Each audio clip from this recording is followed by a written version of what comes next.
Et salut tout le monde et bienvenue sur Montre, et moi j'espère que vous allez bien, moi je vais très très bien, et aujourd'hui je suis là pour vous faire un petit test rapide en tout cas, d'une Yema Skin Diver. Alors c'est déjà le 3e test de Yema sur la chaîne YouTube, donc évidemment je vais peut-être pas rentrer beaucoup en détail. Je vais vous donner un petit peu les caractéristiques de cette montre, et puis c'est parti! Alors, évidemment, il faut voir que cette montre est encore une édition limitée. Elle est limitée à 1000 exemplaires. Et ça, c'est un peu ce que font beaucoup de micro-marques, et plus spécialement Yema. Bon, est-ce que c'est bien, est-ce que c'est pas bien? Ça, je vous laisse en faire votre propre critique. En tout cas, ce modèle est vraiment inspiré d'une montre vintage, la toute première Yema Superman, et franchement, on voit qu'elle est quand même super cool. Il y a rien à dire.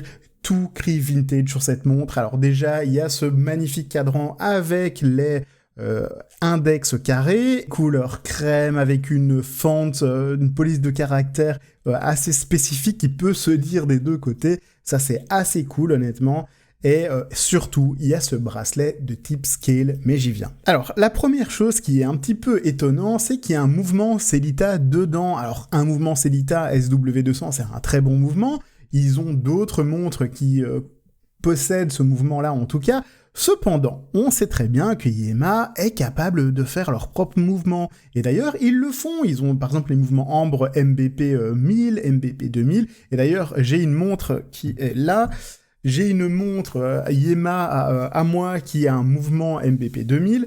Donc c'est un mouvement maison et honnêtement, je trouve qu'il est pas si mal. Alors, je me demande quand même, sur une montre comme ça, un peu inspirée vintage, et en plus une montre qui coûte quand même assez cher, 1249 €, donc là, attention, dites-moi si ça fait beaucoup ou si ça fait pas beaucoup. Bon, chacun a son avis sur le prix, je vous laisse en juger. En tout cas, j'ai un peu du mal à voir pourquoi ils mettent pas ces mouvements là. Pourquoi le Sellita ?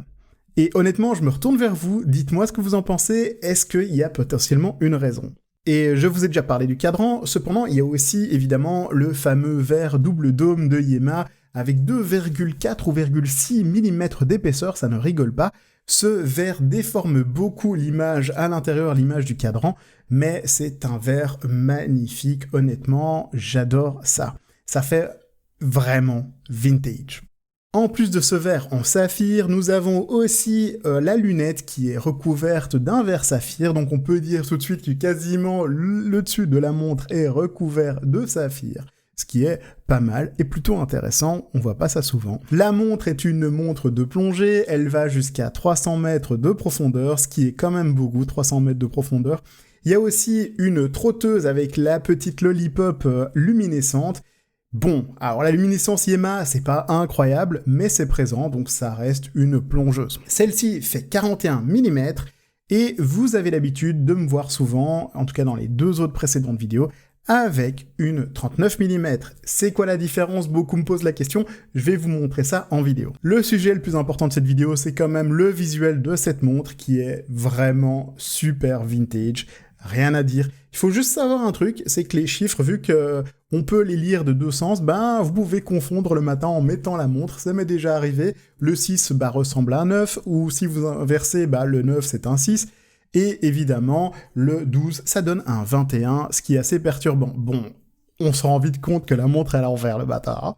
Et donc aussi, petite critique, j'en ai parlé juste avant, comme le verre est vraiment bombé, des fois ça déforme beaucoup finalement ces rectangles.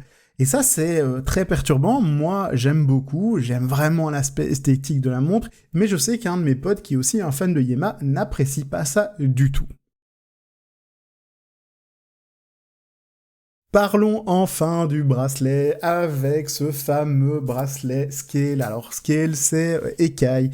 Bracelet absolument magnifique, vous n'arriverez pas à voir ça en caméra, mais ce n'est pas grave. Bracelet absolument magnifique, qui donne cet aspect donc un peu poisson, moi je dis plus serpent, je trouve ça plus classe.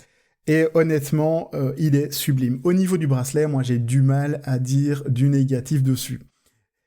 En plus, il faut savoir que c'est un bracelet, on va dire, historique, en tout cas il est inspiré d'un ancien bracelet Scale de Yema des années 60, donc vraiment beau retour aux sources, et avec ce cadran, ça rend vraiment la montre très vintage. En tout cas, elle donne cette impression.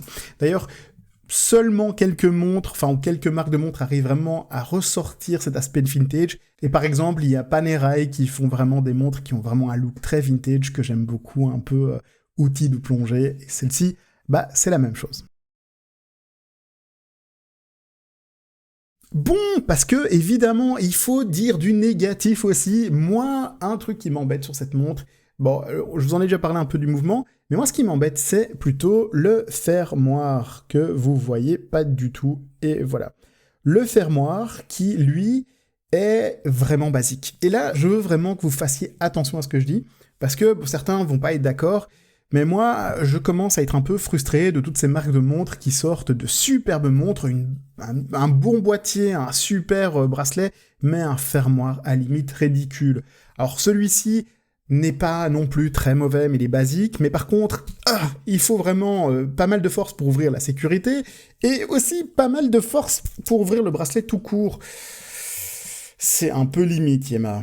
Alors, autre chose que j'aime pas beaucoup, et ça aussi à discuter, on peut se dire qu'il y a un super gadget ici, c'est qu'il y a une extension de plongée, donc facilement on tire dessus et on peut mettre au-dessus de sa combinaison de plongée.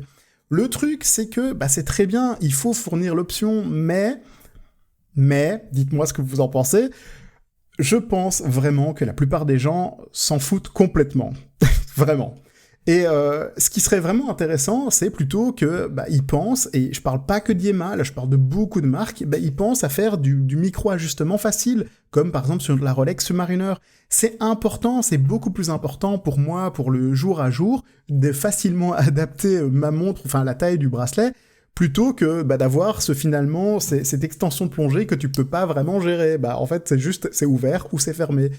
Bon, ça c'est plutôt un coup de gueule, je trouve vraiment que les marques font beaucoup d'efforts pour la présentation de la montre, mais au niveau praticité, utilisation, et ben là je trouve que bah, au niveau du fermoir, il y a de quoi faire. Alors, je vous ai dit aussi au début de vidéo que je vous parlerai de la taille. Alors, c'est quoi la différence entre une 38 et une 41 mm? Honnêtement, la différence, c'est pas fou. Le cadran est beaucoup plus grand, oui, mais c'est pas ça qui choque. En fait, ici, il faut vraiment vous dire que, bon, moi j'ai un poignet de 18 mm de diamètre, et au final, franchement, la montre se porte bien. La plupart des gens, quand ils la voient, ils disent, bah franchement, elle est jolie, elle te va bien, quoi. Mais moi, ça me dérange. Parce qu'il y a un truc, c'est qu'il y a le corne à corne qui est vraiment très important. Et le corne à corne ici, il est un petit peu trop long. Et ça, donc, j'ai l'impression, quand je la regarde moi en tout cas, que bah, finalement la montre, elle est pas bien posée sur mon bracelet. Elle dépasse de mon poignet. Et ça, pour certains, bah, c'est pas dérangeant, mais pour moi, c'est vraiment dérangeant. Alors, je préfère franchement les 38 mm. Mais ce qui est bizarre, c'est que vous pouvez pas juste vous dire oui, moi c'est 39, moi c'est 41 mm. Non, parce que ça dépend des montres. Par exemple, si je prends ici ma belle Seiko SKX, et encore une fois, il veut pas faire le zoom, regardez comment elle est belle. SKX.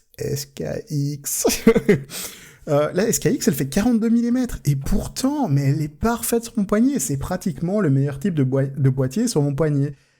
Mais, bah ouais, elle fait 1 mm de plus, mais finalement, le corne à corne est bien plus ajusté sur cette montre, et je préfère personnellement. Cependant, donc, moi, je vais vers du 39 avec Yema. Comment savoir pour vous ? Bah, allez tester en magasin, il y a de plus en plus de vendeurs de Yema, je suis certain que vous pouvez tester, il y a moyen de trouver en tout cas, et faites-vous votre propre choix, dites-moi d'ailleurs laquelle vous préférez. Moi je suis plus quand même pour les montrer un petit peu plus discrètes comme ça, et d'autres préfèrent le bonne grosse montre sur le poignet comme ça. Voilà, c'est à peu près tout. Je suis désolé de pas avoir fait beaucoup d'épisodes dernièrement. Je vous avoue que j'ai un peu marre de faire des tests de montres, donc on va peut-être arrêter ça. Mais c'est pas grave, je vais faire d'autres choses. On va s'amuser encore sur la chaîne YouTube. J'arrête pas, vous inquiétez pas, mais je risque de prendre beaucoup de congés et vous allez me voir dans pas mal de temps. Mais bon, si vous êtes abonné, restez. Salut tout le monde, allez, au revoir.